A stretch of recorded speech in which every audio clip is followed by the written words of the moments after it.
అన్నదాత అన్నదాత మీ అన్నదాత, చెమటోడ్చి ఆహారాన్నందించే రైతన్నా, అనునిత్యం నీ కండదండగా నిలిచే నేస్తం ఎవరన్నా. అన్నదాత అన్నదాత మీ అన్నదాత.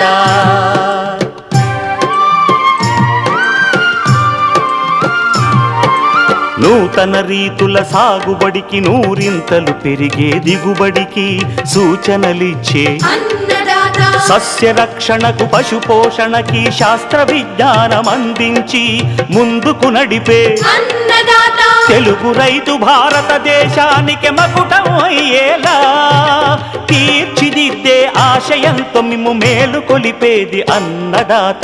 అన్నదాత అన్నదాత మీ అన్నదాత. అన్నదాత అన్నదాత మీ అన్నదాత. అన్నదాత ప్రేక్షకులకు నమస్కారం. ఈనాటి ముఖ్యాంశాలు: వరి కోతల అనంతరం గడ్డిని తగలబెట్టడం వల్ల నష్టాలు, ఉపయోగించుకునే మార్గాలు, ఖరీఫ్ పెసర సాగు వివరాలు,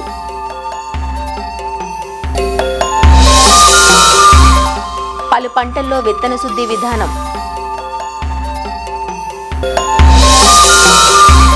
ఇంకా జై కిసాన్ వ్యవసాయ సమాచారం.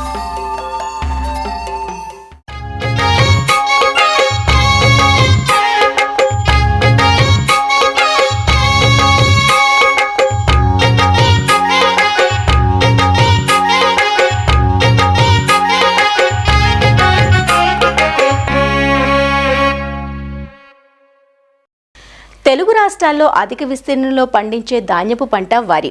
గతంలో వరి కోతల అనంతరం ఎండుగడ్డిని పశువులకు మేతగా వినియోగించేవారు. కానీ మారుతున్న కాలంలో హార్వెస్టర్ల వినియోగం ఎక్కువ కావటం, ఆ గడ్డి చిన్న చిన్న ముక్కలు అయిపోవడంతో గడ్డిని పొలంలోనే తగలబెట్టేస్తున్నారు. ఇలా వరి గడ్డిని కాల్చివేయటం వల్ల భూమిలో ఉండే విలువైన సూక్ష్మరాశి నశించిపోతుంది. అంతేకాదు, కార్బన్ మోనాక్సైడ్, మీథేన్ వంటి హానికర వాయువులు గాలిలోకి చేరి కాలుష్యం పెరిగిపోతుంది.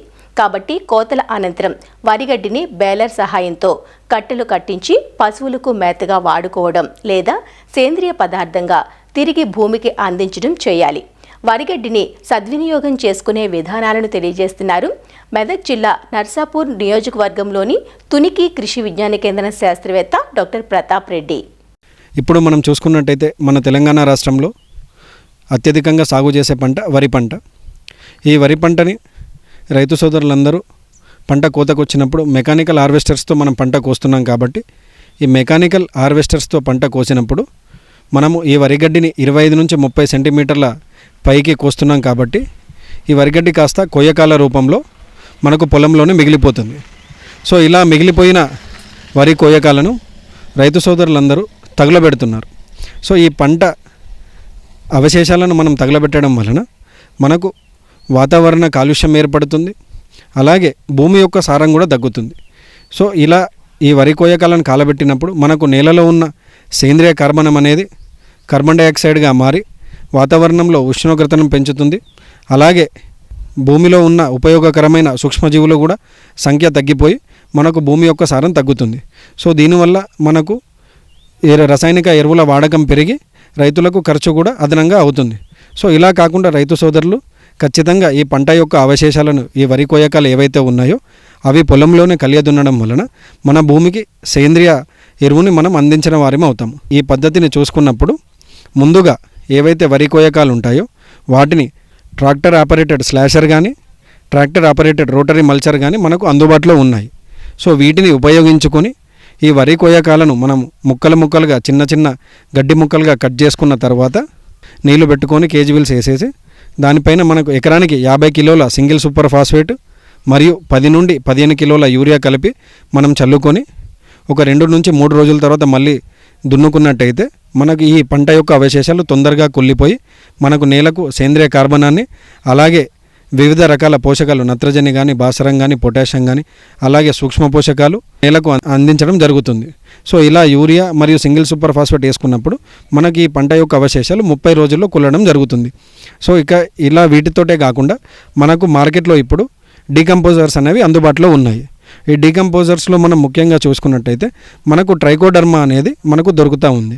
ఈ ట్రైకోడర్మాని ఒక ఎకరానికి 2 కిలోల ట్రైకోడర్మాని తీసుకొని ఒక 200 కిలోల పశువుల పేటలో కలుపుకొని మనము ఈ పంట అవశేషాలపైన చల్లుకొని మనం దున్నుకున్నట్టయితే ఈ ట్రైకోడర్మా కూడా ఈ పంట యొక్క అవశేషాలను తొందరగా కుల్లబెట్టి మనకు నేలకు పోషకాలు అనేది అందడం జరుగుతుంది.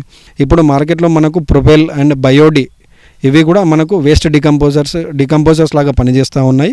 వీటిని కూడా మనం ఎకరానికి 2 కిలోల చొప్పున చల్లుకొని మనం ఈ పంట యొక్క అవశేషాలను పొలంలో దున్నేసుకున్నట్టయితే ఈ అవశేషాలు తొందరగా కుళ్ళిపోయి భూమికి ఉపయోగపడే అన్ని పోషకాలను మరియు సూక్ష్మజీవులను అందించి మన భూమి యొక్క సారం పెంచుతుంది.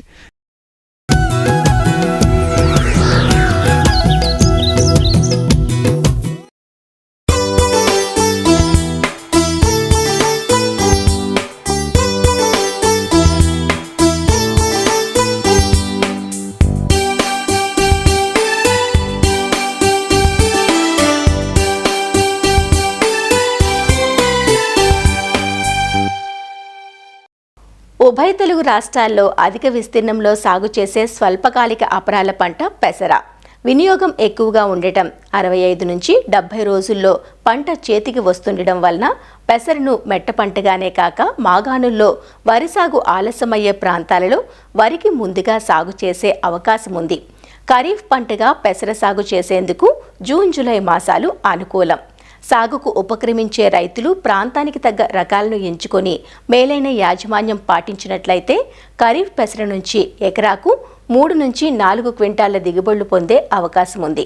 ఖరీఫ్లో సాగుకు అనువైన పెసర రకాలు, సాగులో పాటించాల్సిన మెలకువల గురించి వివరాలు అందిస్తున్నారు శ్రీకాకుళం జిల్లా ఆముదాల వలస కృషి విజ్ఞాన కేంద్రం సేద్య విభాగం శాస్త్రవేత్త డాక్టర్ ఎస్ కిరణ్ కుమార్.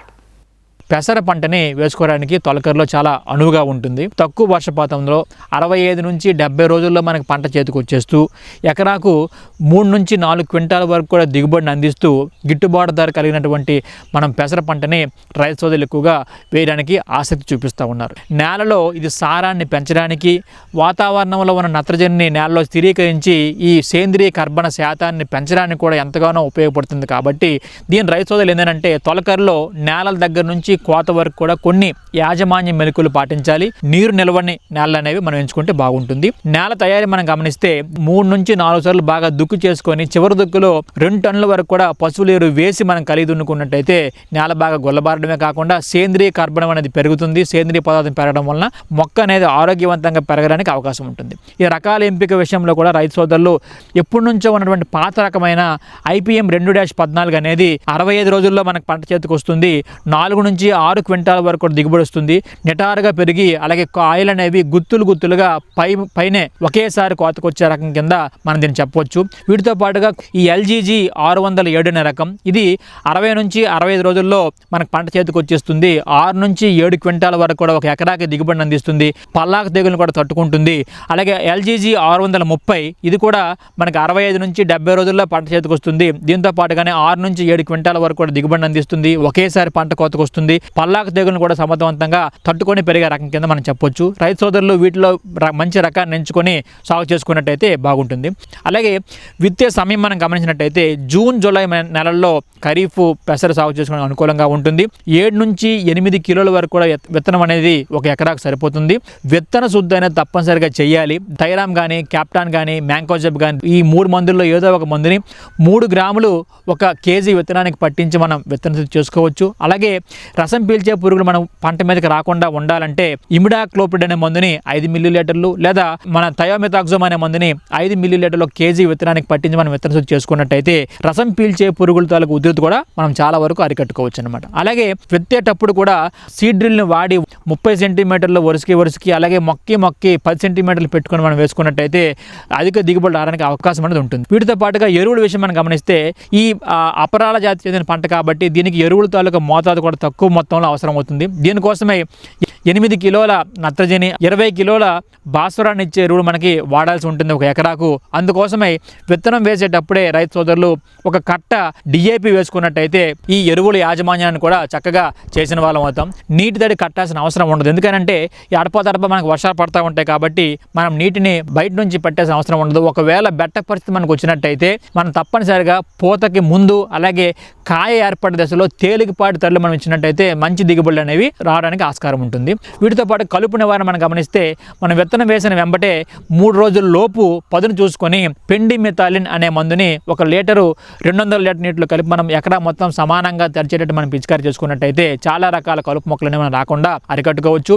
20-25 రోజుల లోపు గడ్డి జాతి మొక్కల్ని నివారించడానికి ఫెనాక్సప్రాప్ P ఎథైల్ అనే మందుని 1/2 లీటరు 200 లీటర్ నీటిలో కలిపి మనం పిచికారీ చేసిన, లేదా ఈ క్విజలోపాప్ ఎథైల్ అనే మందుని 400 మిల్లీలీటర్లు 200 లీటర్ నీటిలో కలిపి మనం పిచికారీ చేసినా కూడా చాలా వరకు ఈ గడ్డి జాతి మొక్కలు అనేవి మనం రాకుండా సమర్థవంతంగా అరికట్టుకోవచ్చు. వీటితో పాటుగానే వెడల్పాటి కూర మొక్కలు కూడా ఎక్కువగా ఉన్నట్టయితే ఇమాజిత్ పైర్ అనే మందుని మనం ఒక ఎకరాకు 200 మిల్లీలీటర్లు 200 లీటర్ నీటిలో కలిపి మనం పిచికారీ చేసుకునేటప్పుడు ఈ వెడల్పాటి కలుపు మొక్కలు దాంతో పాటుగానే ఈ గడ్డి జాతి మొక్కలు కూడా మనం సమర్థవంతంగా అరికట్టుకోవచ్చు. దీంతో పాటుగా కొత్తగా మనకు మార్కెట్లో ఫొమాసఫేన్ అలాగే దాంతో పాటుగానే ఫ్యూజీపాప్ P బెటల్ అనే మందు కూడా మనకు దొరుకుతుంది. దాని ఫ్యూజీ ఫ్లెక్స్ అనే మనకు మార్కెట్లో దొరుకుతుంది. ఇదైతే లీటర్ నీటికి 2 మిల్లీలీటర్లు చొప్పున కలిపి మనం పిచికారీ చేసుకునేటప్పుడు ఇది కూడా ఈ గడ్డి జాతి మొక్కల్ని దాంతో పాటుగానే వెడల్పాటి కలుపు మొక్కల్ని కూడా రెండింటిని కూడా సమర్థవంతంగా అరికట్టడానికి అవకాశం అనేది ఉంటుందన్నమాట. ఇక సస్యరక్షణ మనం గమనిస్తే తొలకరలో మనం వేసిన పెసర పంటకి 2 ఆకుల దశలో ఉండేటప్పుడు చిత్త పురుగులు ఎక్కువగా ఆశించి పంట నష్టపరుస్తూ ఉంటాయి. ఇది ఆకుల మీద రంధ్రాలను ఏర్పాటు చేస్తుంది. ఇది మనం అశ్రద్ధ చేసినప్పుడు ఆకు మొత్తాన్ని కూడా తినేయడం, ఆకు రాలిపోవడం కూడా జరుగుతుంది అనమాట. దీనివల్ల చాలా వరకు మొక్కల సాంద్రత పడిపోతుంది. అందుకని ఈ మొక్కల మీద రంధ్రాలు మనం గమనించిన వెంబటే ఎసిఫేట్ అనే మందుని 1 గ్రాము 1 లీటర్ నీటికి కలిపి మనం పిచికారీ చేసినప్పుడు చిత్త పురుగుల తాలూకుని సమర్థవంతంగా అరికట్టుకోవచ్చు.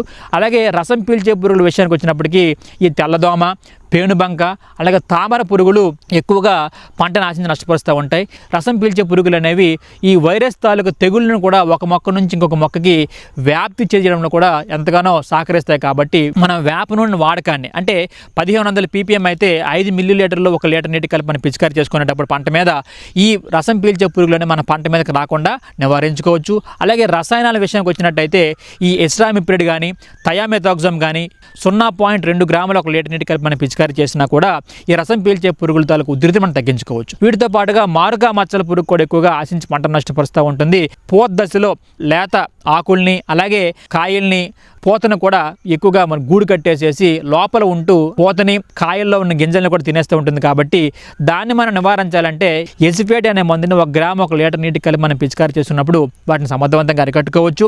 క్లోరాంట్రినిలిప్రోల్ అనే మందుని కూడా 60 మిల్లీలీటర్లు 200 లీటర్ నీటిలో కలిపి మనం పిచికారీ చేసుకునేటప్పుడు ఏమవుతుందంటే ఆ మారుగా మచ్చల పురుగును కూడా మనం సమర్థవంతంగా అరికట్టుకోవడానికి ఆస్కారం ఉంటుంది. ఈ విధంగా రైతు సోదరులు యాజమాన్య పద్ధతులు పాటించినట్టయితే తొలకరి పెసరలో కూడా మంచి దిగుబడులు అనేవి సాధించి మంచి నికర ఆదాయాన్ని కూడా పొందడానికి అవకాశం ఉంటుంది.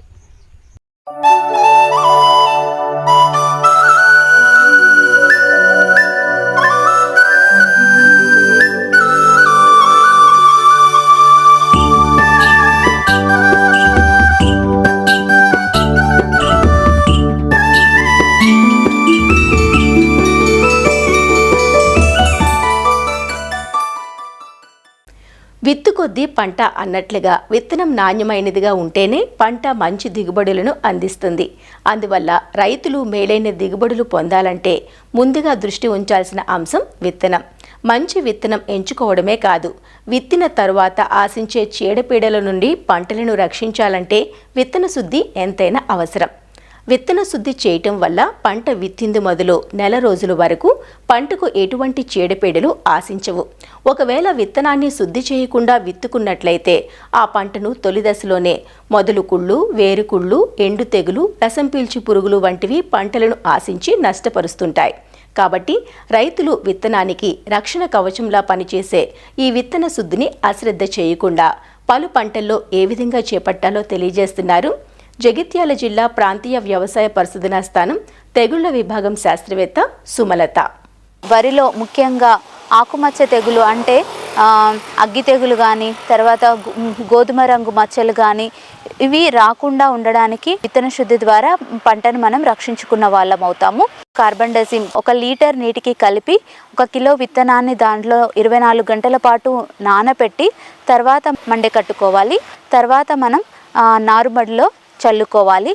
లేదా మెట్ట నారుమడిలో అయితే 3 గ్రాముల కార్బండజిమ్ కిలో విత్తనానికి పొడి మందును కలుపుకొని నారుమడిలో చల్లుకోవాలి. వానాకాలంలో వేసుకునే పంటల్లో సోయాబీన్ ఒకటి.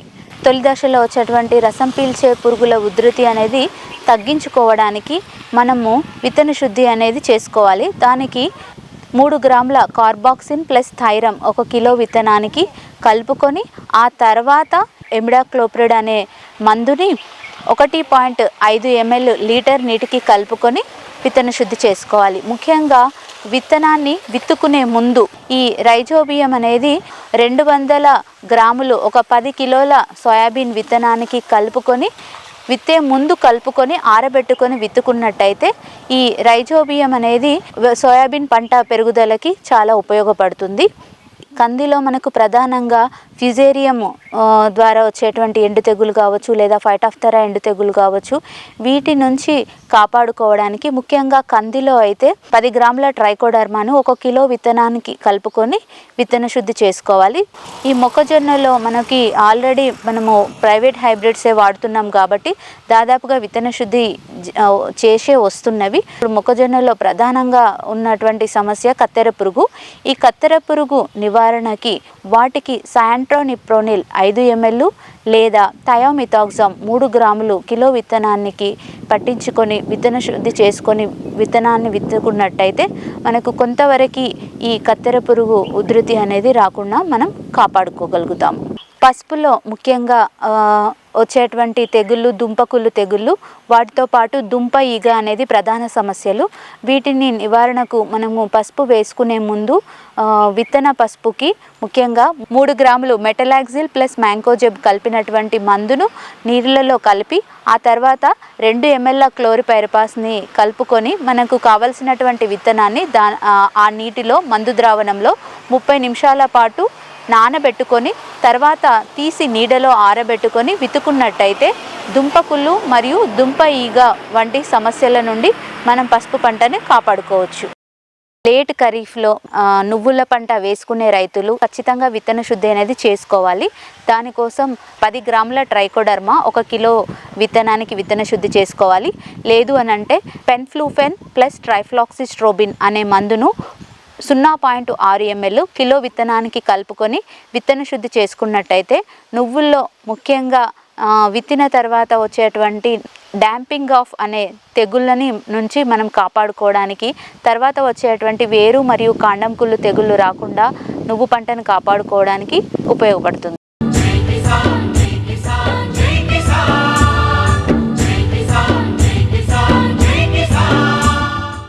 వ్యవసాయ సమాచారం ఇప్పుడు జై కిసాన్లో చూద్దాం. ఆంధ్ర రాష్ట్రంలోని నెల్లూరు జిల్లాలో ఎడగారుకు సంబంధించి నాట్ల ప్రక్రియ దాదాపు పూర్తి కావస్తోంది. ఎడగారు పంటగా లేదా ఎర్లీ ఖరీఫ్గా రైతులు ఇక్కడ మే మొదటి వారం నుంచే సాగు పనులు ప్రారంభిస్తుంటారు. సోమశిల, కండలేరు జలాశయాల నుంచి 3,75,000 ఎకరాలకు నీరు విడుదలైన నేపథ్యంలో సాగు పనులు ముమ్మరంగా జరుగుతున్నాయి. ఈ నెలాఖరు నాటికి దాదాపు నాట్ల ప్రక్రియ పూర్తి కావచ్చని, ప్రస్తుత సీజన్కు సంబంధించి ఎరువులకు ఎలాంటి కొరత లేదని వ్యవసాయ అధికారులు చెబుతున్నారు. రసాయన ఎరువుల వాడకం తగ్గించడంతో పాటు నానో ఎరువుల వాడకంపైన రైతులకు అవగాహన కల్పిస్తున్నామంటున్నారు. ప్రస్తుతం నెల్లూరు జిల్లాలో ఎడగారు సాగుకు సంబంధించిన పూర్తి సమాచారాన్ని వ్యవసాయ అధికారి సత్యవాణి తెలియజేస్తున్నారు. నెల్లూరు జిల్లాలో ఖరీఫ్ సాగు ప్రారంభమైంది. దాదాపు ప్రతి ఏడాది కూడా 3.5 నుంచి 4 లక్షల ఎకరాలలో ఈ ఎడగారు సాగు చేస్తారు. అయితే ప్రధానంగా డెల్టా ప్రాంతంలోనే ఎడగారు సాగు అంటే ఇక్కడ అంటారు. అదేవిధంగా ఖరీఫ్ సాగు కూడా అంటారు దీన్ని. సోమశిల జలాశయం, కండలేరు జలాశయంలో పుష్కలంగా నీరు ఉండడంతో ఈసారి దాదాపు 3,75,000 ఎకరాలలో సాగుకి అధికారులు కూడా అనుమతి ఇచ్చారు. ఇటువంటి పరిస్థితులు జిల్లాలో ఈ సాగు పరిస్థితి ఎలా ఉంది, విత్తనాల పరిస్థితి, వీటన్నిటి మీద ఇక్కడ జిల్లా వ్యవసాయ అధికారి సత్యవాణి ఉన్నారు. అసలు అడిగి తెలుసుకుందాం. మే 15 నుంచే మనకి మొదలవుద్ది ఇక్కడ సీజను. దీన్ని ఎడగారు అని చెప్పేసి కూడా మనం అంటాము. అంటే ఎర్లీ ఖరీఫ్ కింద మనకి ఈ సంవత్సరం మే 5వ తారీఖు నుంచే మనకి వాటర్ రిలీజ్ చేయడం జరిగింది ఎర్లీగా. దానివల్ల మనకి 3,75,000 ఎకరాలకి సోమశీల అండ్ కండలేరు జలాశయాల నుంచి మనకి వాటర్ రిలీజ్ అయింది. దీంట్లో దాదాపు 3.5 లక్షల దాకా మనకి వరి పడొచ్చని మనం ఎక్స్పెక్ట్ చేస్తున్నాము. ఈ వరే కాకుండా ఇంకొక 10,000 హెక్టార్లు అంటే దాదాపు 25,000 ఎకరాలు వేరే పంటలు, వేరుశనగ, పత్తి ఇట్లాంటివి కూడా మనకు వచ్చే అవకాశం ఉంది. బాజ్రా, జోవారు ఇట్లాంటివి కూడా. ఏ నెలలో సాగు ప్రారంభమైంది, ఎప్పటిదాకా నార్లు వేసుకునే అవకాశం ఉంది? మేలోనే మనకి నార్మల్ పోసుకోవడం జరిగింది. ఇప్పటికి దాదాపు ఒక 60,000 ఎకరాలు నాట్లు కూడా కంప్లీట్ అయిపోయినాయి. ఈ నెలాఖరికల్లా మనకి నాట్లు దాదాపు 90% కంప్లీట్ అయ్యే అవకాశం ఉంది. మనకి అప్లాండ్ మండల్స్, వింజమూరు ఇట్లాంటివి మాత్రం కొంచెం లేటుగా అవుతుంది. మిగతా ఏరియా అంతా మనకి నెల్లూరు చుట్టుపక్కల ఉన్న కోవూరు కాన్స్టిట్యున్సీ అవనివ్వండి, సర్వేపల్లి కాన్స్టిట్యున్సీ, కావలి కాన్స్టిట్యున్సీ ఇవన్నీ కూడా మనకి ఆల్రెడీ నాట్లు స్టార్ట్ అయిపోయినాయి. ఈ నెలాఖరు కంప్లీట్ అవుద్ది. దాదాపు 2.5 నుంచి 3 లక్షల ఎకరాలు సాగులోకి వచ్చే అవకాశాలు ఉన్నాయి కాబట్టి 47,000 టన్నులు యూరియాని మనం ఇప్పుడు క్యాలిక్యులేట్ చేసుకొని అది పంపిణీకి కూడా మనం రెడీ చేసుకున్నాము. ఇప్పటికి 5,384 టన్నులు ఆర్ఎస్కేల ద్వారా, సొసైటీల ద్వారా ఇవ్వడం జరిగింది. యూరియా ఎక్కువ వాడకుండా ఉండటానికి కానీ మనము ఇప్పటికే ఒక 600 మీటింగ్స్ మనం కండక్ట్ చేసాం. ప్రతి రైతు సేవా కేంద్రంలో కూడా యూరియా తక్కువ వినియోగించాలి, యూరియా వచ్చే అనర్థాల గురించి మనము ఏప్రిల్ నుంచే స్టార్ట్ చేసాము. అదేవిధంగా ఈ జూన్ 1వ తారీఖు నుంచి 30వ తారీఖు దాకా ఖేతీ బచావో అభియాన్ కింద ప్రతి గ్రామంలో కూడా, ప్రతి ఆర్ఎస్కేలో కూడా ప్రతిరోజు ఏదో ఒక యాక్టివిటీ కండక్ట్ చేస్తూ ఉన్నాము. ప్రధానంగా నెల్లూరు జిల్లాలో సేంద్రియ ఎరువులు సాగు ఎక్కువ ప్రాధాన్యత ఇస్తూ జిల్లాలో మీరు ప్రచారం కూడా చేస్తున్నారు. అదేవిధంగా జీవన నియంత్రణ ల్యాబ్ కూడా ఉంది మనకు. వీటన్నిటి మీద ఎలా ఈ రసాయన ఎరువులు తగ్గించే ప్రయత్నం చేస్తున్నారు? ఈసారి మనకి రసాయనిక ఎరువులు తగ్గించడంతో పాటు నానో యూరియా, నానో డిఏపి వాడకం పెంచటము, అదేవిధంగా మనకి ట్రైకోడర్మా విరిడి అనేది బయో ఫంగిసైడ్, అంటే నేలలో మనం వాడటానికి ఉపయోగిస్తాము. దీన్ని మనం మామూలుగా స్కీముల్లో మనం 50% సబ్సిడీ మీద ఇస్తున్నాము.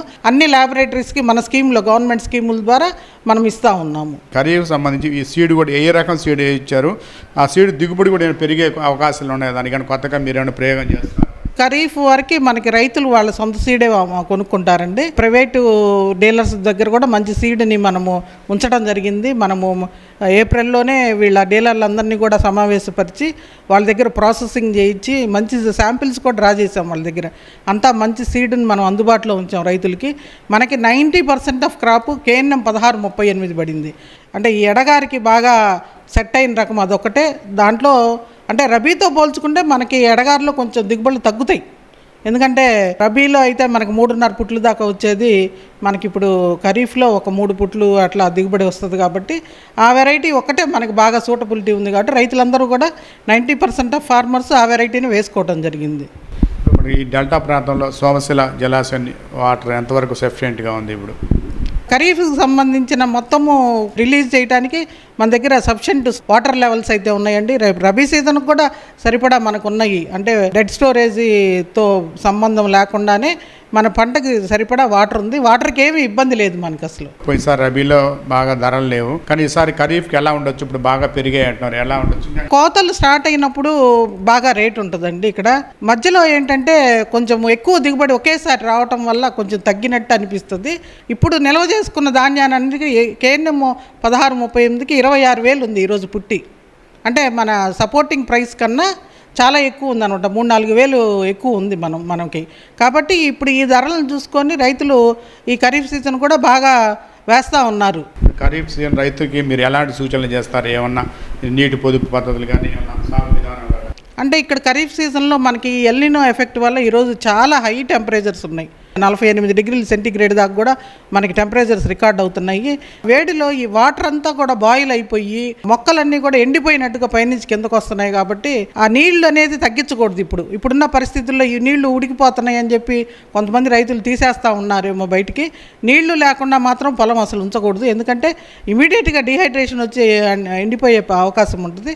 అదేవిధంగా పైపాటుగా కూడా మనకి యూరియా వేస్తూ ఉన్నారు. దాంతోపాటు బేసల్ డోసులో యూరియా, మామూలు యూరియా వేసిన బస్తా 35 కేజీలు యూరియా బేసల్ డోసులు వేసిన రెండోసారి మూడోసారి పైపాటుగా నానో యూరియా కానీ చల్లుకున్నట్టయితే మనకి పైనుంచి సప్లిమెంట్ చేయడం ద్వారా కూడా మొక్కలు బాగా ఏపుగా ఎదిగే అవకాశం ఉంటుంది. నెల్లూరు జిల్లాలో కండలేరు, సోమశిల జలాశయాలు పుష్కలంగా నీరుందని, సాగునీటికి ఇబ్బందులు లేదని, ఈసారి ధరలు కూడా మంచి ధరలు కూడా రైతుకు, ఈ ఖరీఫ్ రైతుకు అందుతుందని చెప్పి నీటిని పొదుపు చేస్తూ వినియోగించాలని చెప్పి కూడా జిల్లా వ్యవసాయ అధికారి సత్యవాణి చెప్తున్నారు. నెల్లూరు నుంచి కెమెరామెన్ హరీష్ బాబుతో రాజారావు, ఈటీవీ న్యూస్. మరిన్ని విభిన్నాంశాలతో రేపటి అన్నదాతలో మళ్ళీ కలుసుకుందాం. నమస్కారం. అన్నదాతలు తమ సందేహాలు, సమస్యలను 1-800-425-4085 టోల్ ఫ్రీ నంబర్లో ఉదయం 10 నుంచి 11 గంటల మధ్య పని దినాలలో సంప్రదించగలరు. ఈ కార్యక్రమాన్ని యూట్యూబ్లో www.youtube.com/అన్నదాత ఈటీవీ లింక్ ద్వారా వీక్షించవచ్చు.